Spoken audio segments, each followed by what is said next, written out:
Alright, so today I'm going to be talking about the drive shaft for the LS Swapped RX-8. I'm going to be looking at about 400 horsepower, I believe, from my engine, so what I'm going to be doing for my drive shaft should support that. If you're going higher horsepower, there's probably better solutions than what I'm going to show you, but I think this is going to be the cheapest thing that I can do to start off. So I'll be using the RX-8 rear differential, and that is the first thing that kind of steers what direction you're going with your drive shaft. Also, I have an automatic transmission, the 4L80E. And with that being said, I'll show you what parts I've came up with to make my drive shaft. So this is the slip yoke from my 4L80E. It came from a Chevy Express 2500, and this is very common. There's a couple different length ones out there, but since I'm using the one that came with my transmission, I know it'll be right. Inside that we have the 1350 U-joint, and so keeping your numbers straight on your U-joints, that will help you out. That was one of the things that confused me at first, but now I know that's just referring to this size U-joint with these size diameter caps. And so we know that we need a 1350 U-joint to work with this slip yoke. So using a drive shaft that has a 1350 seems like it makes sense. So what I've chosen to do is use a drive shaft that is 1350 on this end and also 1350 on the differential end. And these are the magic parts that's going to make that happen. So this is the differential flange that you can get. This is the same pattern that the RX-8 differential has. And it has obviously a U-joint goes in here. It is not a 1350 U-joint. However, I have here a adapter. This is a one side 1350 U-joint. The other side is, I believe it's a Chrysler specific size, and it fits within this flange, or yoke, I guess you'd call it. So I'll also link this in the description of this video. And so if you're making a lot of horsepower, this might not be a good solution for you. I think it should work for my 400-ish horsepower build, and we'll let you know how it goes over time.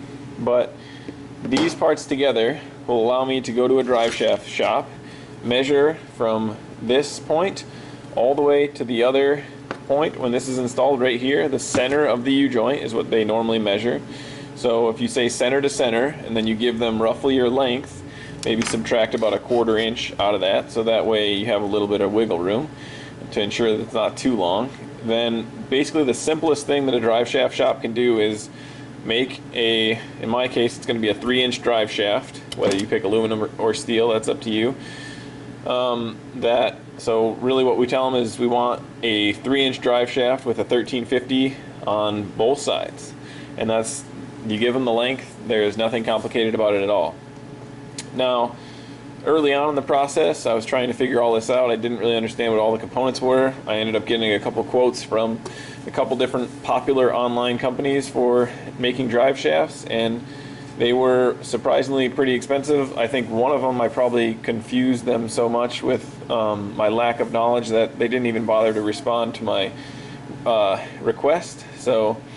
But now I've just broken this down into as simple as possible. The communication channels, it's going to be pretty simple. I say to the drive shaft shop, give me this length, and I want 1350 on both ends. And that's a very standard size, and drive shaft shops will know how to make that. So hopefully that clears up any confusion that you might have had. And if you have any questions, drop them in the comments. This is fresh in my mind, so I'm happy to respond. But again, my goal was figure out how to adapt what I have to the RX-8 differential, and then make it as easy as possible when communicating with the drive shaft shop.